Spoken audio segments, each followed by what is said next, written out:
Boa tarde, as companheiras e companheiros. Jorge, que eu faz algum tempo que não via, né, Jorge? E a Mônica, que eu estou cansado de ver nesse quadradinho. E a direção não quer fazer reunião virtual, eu estou meio aborrecido com isso, só quer fazer reunião virtual. Mas eu vejo ela, pelo menos.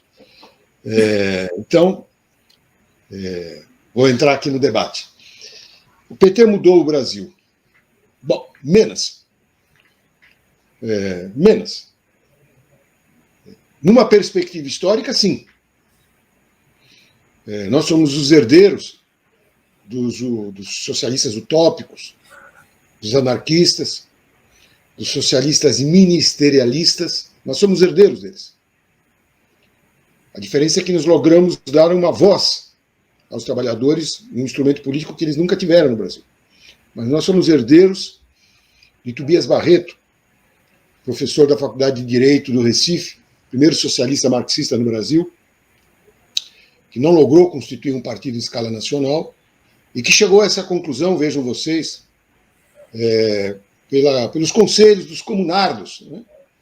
Fugitivos da derrota da Comuna de Paris, que espalhados pelo mundo, levaram a semente.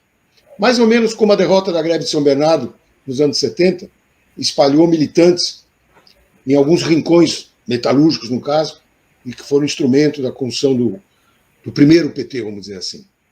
Nós somos herdeiros dos sindicatos, aqueles militantes aguerridos, brasileiros e estrangeiros, que é muito uma caricatura que se faz, que, sob o impacto da Revolução de 1917, além da greve geral aqui mesmo, portanto, o processo nacional e internacional desde o princípio, se lançaram à aventura de construir um partido. No caso, na época, o Partido Comunista Brasileiro, do qual eu reivindico que nós sejamos continuidade. Não o PCdoB, que isso é uma picaretagem. Não tenho tempo aqui para entrar nessa questão, mas é uma picaretagem. O PCdoB é uma cisão maoísta dos anos 60, que agora quer comemorar 100 anos. Bom, tá certo. Quer ser mais velho do que tem o direito, mas não é. Nós somos herdeiros e a continuidade flui por vários rios para desembocar nesse oceano que é o PT. Eu vou reivindicar aqui o Mário Pedrosa. O Mário Pedrosa foi um militante operário do Partido Comunista, intelectual de profissão, que combateu o fascismo e combateu o stalinismo. Quando eu digo que ele combateu o fascismo, Jorge, não é esse neofascismo de pacotilha, que não tem milícia, que em 4 anos não conseguiu fechar um sindicato, que infelizmente não matou ninguém, que nem discurso ideológico tem, porque o fascismo tinha. O fascismo teve o apoio de intelectuais brilhantes, no caso do Brasil, Menotti e Del Pique, religiosos muito capazes, como o de Helder Câmara, os dois foram fascistas, e depois com a vida se desenvolveram. Um movimento que conseguiu agrupar trabalhadores contra os seus interesses de classe, organizá-los, colocá-los na rua para destruir as organizações operárias, até que uma resistência de frente única antifascista, onde o Mário Pedrosa jogou um papel, contra o PCB da época, né, a maioria do PCB da época, na Praça da Sé, foi a famosa revoada dos Galinha Verde, né, pôs para correr os integralistas, que eram verdadeiros fascistas, não eram neofascistas de pacotilha. Era um fenômeno temeroso. Destemido, o Mário Pedrosa enfrentou o stalinismo, aquilo que um revolucionário que eu respeito disse que era a sífilis do movimento operário. E veio a ser reconhecido na sua vida, que tem altos e baixos, eu não tenho tempo aqui, foi para um lado, foi para o outro, cometeu erros e acertos, como qualquer ser vivo, mas veio a ser o sócio, né, o filiado, número 1 do PT. O que foi uma homenagem a um partido que reuniu mulheres, que não eram feministas, defendiam o direito de mulheres, negros, que não eram identitários, e defendiam o direito dos negros, jovens, que defendiam o direito da juventude, e não eram gerais nacionalistas, e bandidos políticos, que não tinham direitos. Eu não era banido, mas eu era uma pátria. E menores de idade, jovens, que todos nós tínhamos 2 estatutos. Nós tínhamos um oficial para registrar em cartório e tinha outro que valia. Esse dos núcleos que a Mônica falou. Era a subversão organizada. Não de maneira destemperada, de maneira organizada. Então, internamente, todos os desvalidos, todos tinham o seu direito igual. Alguns tinham mais liderança, mais capacidade, até mais projeção pública, que já utilizava internamente, porque não era um colégio de freira, se é que nas freiras funciona bem a coisa, né? Mas era de uma riqueza, de uma vivacidade que eu tenho saudade. Não é uma saudade assim, aquele lamento português, né? É uma saudade de reivindicar uma história. A Fundação Perseu Abramo, num momento muito oportuno, vai publicar este ano. Acho que o lançamento, pelo que eu estou informado, vai ser na Bienal do Livro, em julho, uma antologia sobre o Mário Pedrosa, produto de um seminário realizado há 2 anos. Eu escrevi uma modesta contribuição, o que me obrigou a estudar mais do que eu aleatoriamente tinha feito ao longo da vida, essa personalidade. E daí eu queria ler para vocês um documento que eu tinha perdido na memória. É a minha saudade, que é a Carta a um Líder Operário, de 1º de agosto de 1978. Eu vou ler extratos, ela está publicada no site da Fundação e em outros livros de documentação, porque efetivamente é um documento histórico, onde o Mário Pedrosa se dirige a um líder operário, inominado, não inominável, inominado, que é uma carta para lhe testemunhar minha alegria de velho militante socialista pela firmeza e combatividade. É a fidelidade às minhas ideias que me faz escrever-lhe esta carta. Um jovem militante, está se referindo ao Lula, porque ele mesmo já era um setentão nessa época. Um jovem militante da sua têmpera, um produto necessário da classe operária emergente na nova sociedade brasileira. Eu acho lindo. Já se ouve o reboar desse movimento de classe que sobe das profundezas da terra de Piratininga para os sertões, do Prata ao Amazonas. Esse é o movimento histórico mais importante e fecundo da hora brasileira. Companheiras e companheiros, ele escreveu isso em 1º de agosto de 1978, um ano e meio antes da fundação do PT. Hoje é fácil falar. Não é um consenso científico, mas é fácil falar. Karl Marx, meu mestre, proclamou no século passado que, aspas, a emancipação dos trabalhadores seria a obra dos próprios trabalhadores. E aí vem uma frase que eu acho lapidar. Augusto Bebel, um operário alemão autêntico como você, fundando o Partido Operário Social Democrata Alemão, queria revelar-se através dos tempos o partido modelo de toda a classe operária europeia, inclusive para Lenin, da Rússia bárbara dos czares. Vocês conhecem a minha posição sobre a bárbara invasão que o sonhador do retorno ao Império dos Czares, Putin, está fazendo hoje na Ucrânia. Mário Pedrosa não viveu isso, mas ele viveu para dizer que em 14 abriu-se a matança interimperialista na Europa e Lenin e Trotsky puderam arrancar a Rússia do massacre, derrubando o czarismo, e com audácia nunca vista tentaram implantar a primeira república dos conselhos soviéticos.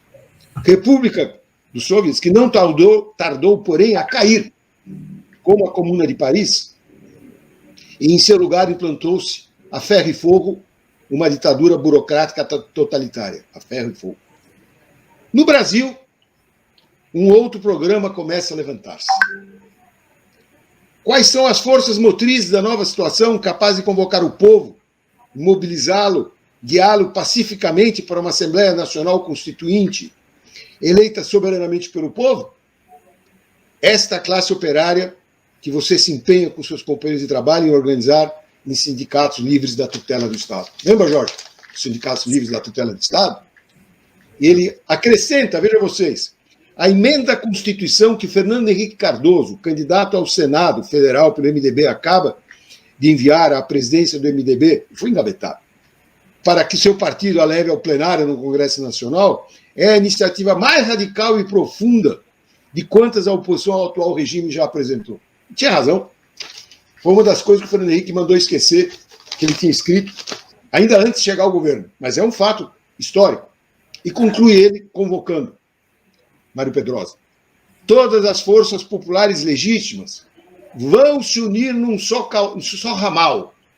O socialismo, o movimento dos trabalhadores pelo socialismo, cunha-se assim, com a naturalidade das coisas elementares, o partido da consciência proletária de que você e seus companheiros estão imbuídos. Saudações proletárias do velho companheiro, Rio, 1º de agosto de 1978. Eu me emociono até hoje quando eu reli isso daí, tinha ficado perdido nos bancos de memória. É poderoso. E se isso é um curso de formação, eu sou do tempo que formação a gente fazia lendo, queimando a pestana, de tarde, de manhã quem podia, de noite, eu quero que era mais possível, fim de semana principalmente. Até aqui está um documento, eu espero que esteja na antologia, que é um clássico do pensamento brasileiro, a Carta ao Líder Operário. Quando eu disse que era assim do ponto de vista histórico, eu falei menos, porque nós ficamos 13 anos no governo. E o resultado, evidentemente, nós fomos derrubados pelos acertos, não pelos erros, mas é se perguntar por que fomos derrubados de forma tão incruenta. Né? Dilma primeiro, Lula preso depois. E eu vou dar um exemplo apenas. Jorge, só um, o dos fertilizantes. 13 anos, o que nós fizemos para remontar a indústria nacional estatal de fertilizantes? Privatizada desde que a Constituição foi proclamada, a mal chamada Constituição Cidadã, em 89 foi a primeira privatização dessa área. É verdade que o nosso governo atenuou, interrompeu esse processo, mas não o reverteu. E hoje nós estamos pagando um preço, porque não foi o Inominável e nem o Temer. Isso vem lá de trás do Fernando Henrique e de antes do Sarney. E hoje nós estamos com a nossa soberania alimentar. E o grande lugar que a gente tem no mundo, não é que eu goste ou que eu não gosto, é um fato. Nós somos o maior exportador, não produtor, maior exportador mundial de proteína, grande agroexportador. A crise provocada pela invasão bárbara interrompeu o fornecimento de fertilizantes, ou de o NGK, se não me engano, ou seja, os produtos que são componentes essenciais dos fertilizantes. E nós não temos como recuperar isso em curto prazo. É uma indústria, que, entre outras, que precisa ser reconstituída. Na verdade, é a cadeia do petróleo e do gás, que nós interrompemos a privatização, mas não revertemos, não restabelecemos, como eu acho que deve ser restabelecido.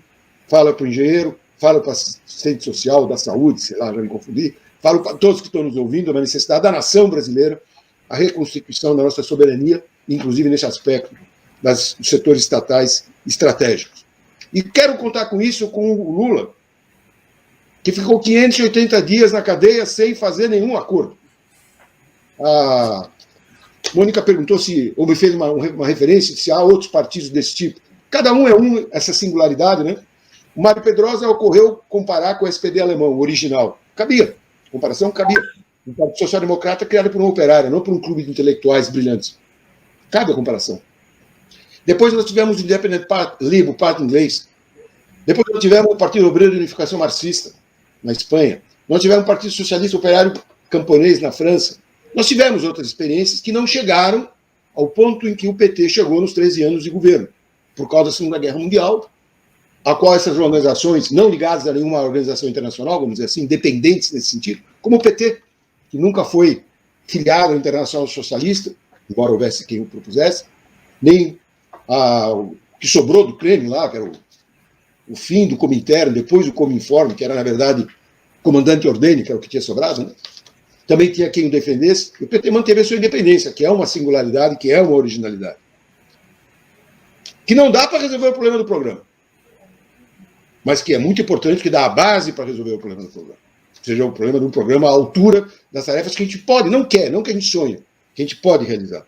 Então eu termino dizendo que disse o Mário Pedrosa, infelizmente, continua exatamente verdadeiro. É o Lula e a classe operária que tem que nos ajudar a ter uma constituinte soberana que no Brasil nunca houve, que sempre houve pacto de elite.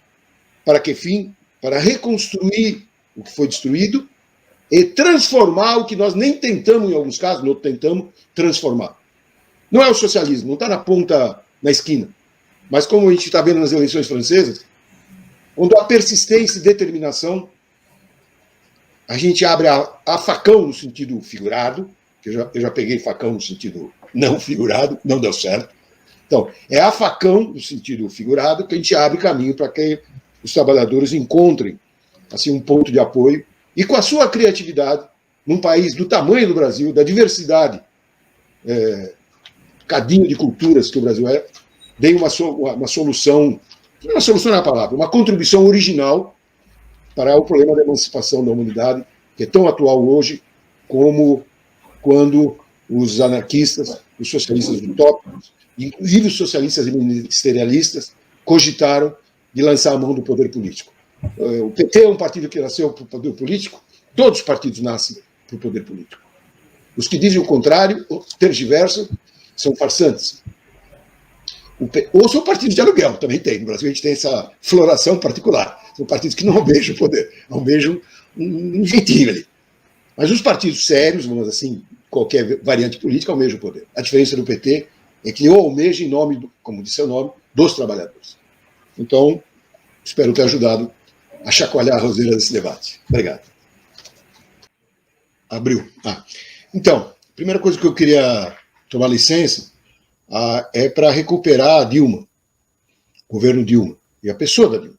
Ela não é fundadora do partido, mas ela já está há muitos anos no partido, ela foi leal com o partido, e nós devemos isso a ela.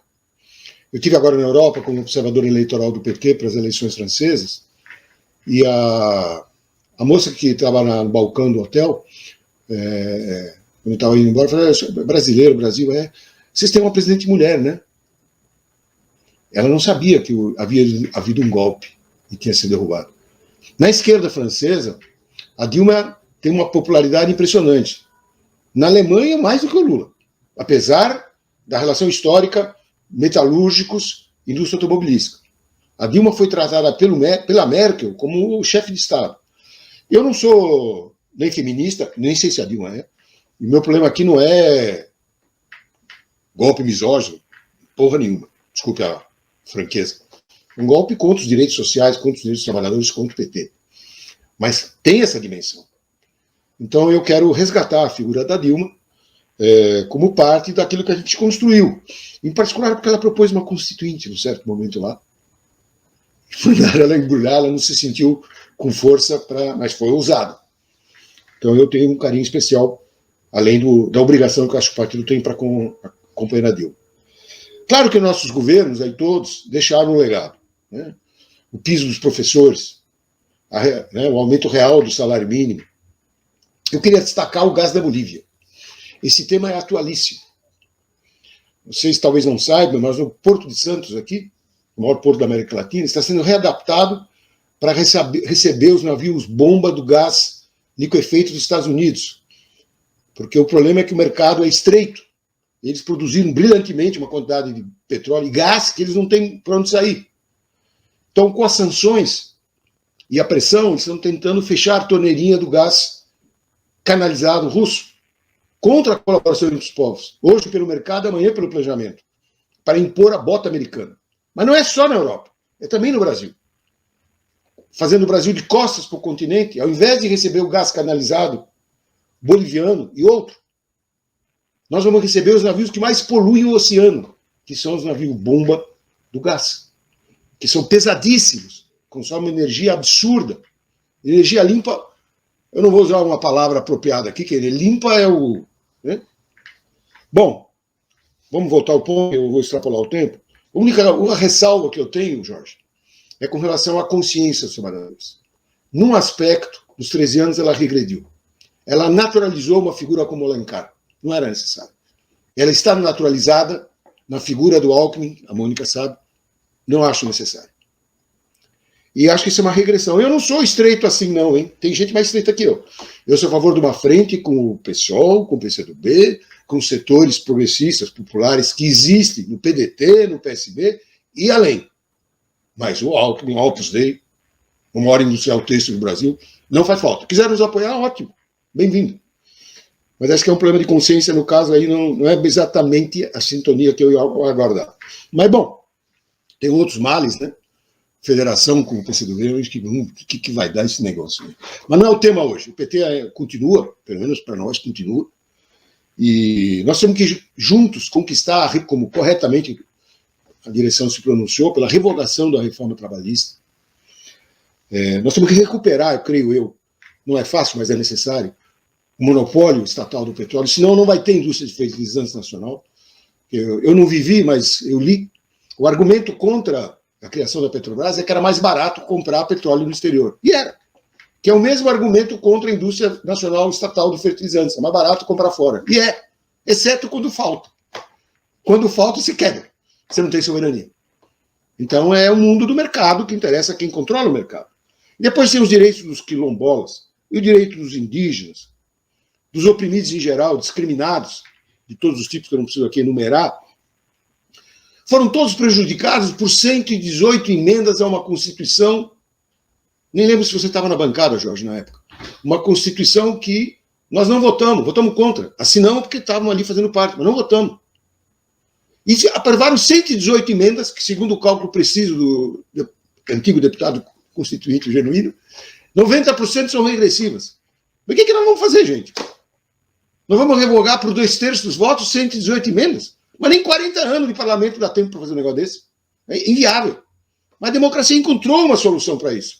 Chama-se Assembleia Constituinte Soberana, onde, com uma maioria simples, você estabelece que A é A e B é B. Você revoga a lei da anistia. Você democratiza a mídia. Mas é simples. Por 2/3, vai democratizar a mídia? Mais fácil o boi voar. Mais fácil o boi voar. Ela põe todos nós no canto. Alguns de nós seguramos a onda. Mas tem muitos amiguinhos que não seguram. Então, são exemplos de tarefas urgentes, no meu modo de ver. E, para terminar, e não dizer que eu não falei de flores, eu estou horrorizado com o presidente do Supremo Tribunal Militar. Vou falar para vocês. O inominável do Planalto, quando homenageou o Ustra, era o lixo falando da merda. E vale o que o lixo vale, somado com a merda. É ruim? É horrível. Agora, o STM, Tribunal Militar, é uma instituição desse país.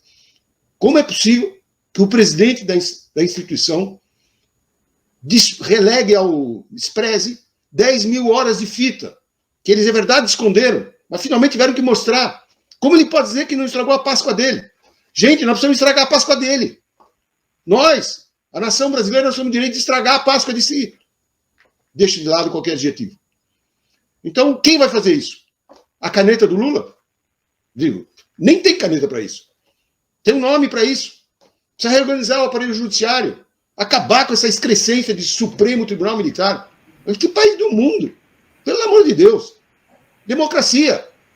Abolição do artigo 142.